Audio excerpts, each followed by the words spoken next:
আচারের জন্য একটা মশলা বানাবো। লবণ, হলুদ গুঁড়া, মরিচের গুঁড়া, রসুন বাটা, এই যে রসুন বাটা, হ্যাঁ বেশি, মরিচ একটু, সরিষার তেল অল্প দিলাম, পরে দেব। মশলাটা বানিয়ে রাখলাম আমি, আর একটু তেল দিলাম।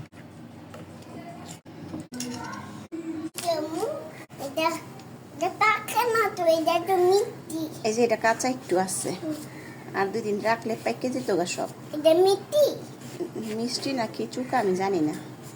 মিষ্টি না, সব চুকা। এখন 4টা আম কাটবো। 4টা না হোক 5টা কাটি। সব খাইবা?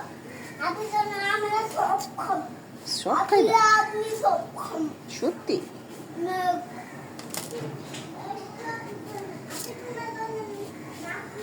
এগুলি একটু কাছাকাছি আছে।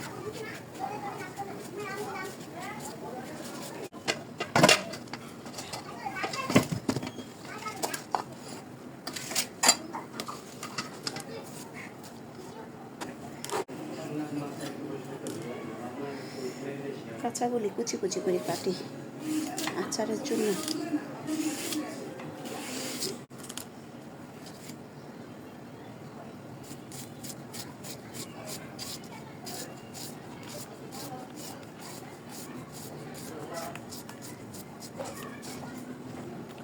কাটা শেষ।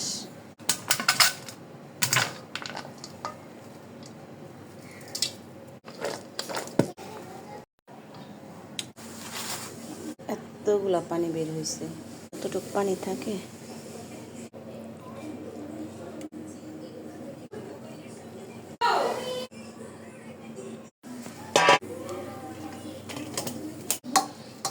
রসুন আর শুকনা মরিচ দিলাম, মাথায় নিলাম একটু ভালো করে।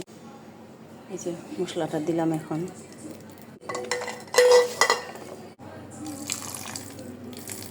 আর দিলাম সরিষার তেল। এখন এই খাই বাদ দিয়ে আচারের মতন। এই তো এটার মধ্যে তেল দিতে ভালো করে তেলটা মিক্স করি।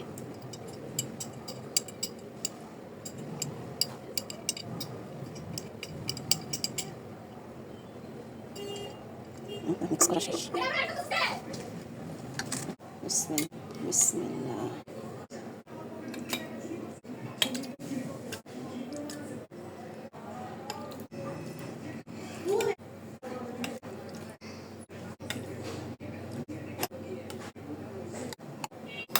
সরিষার তেল দিয়ে দিই।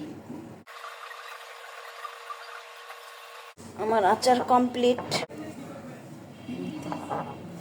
মজাদার আচার রেডি আমার।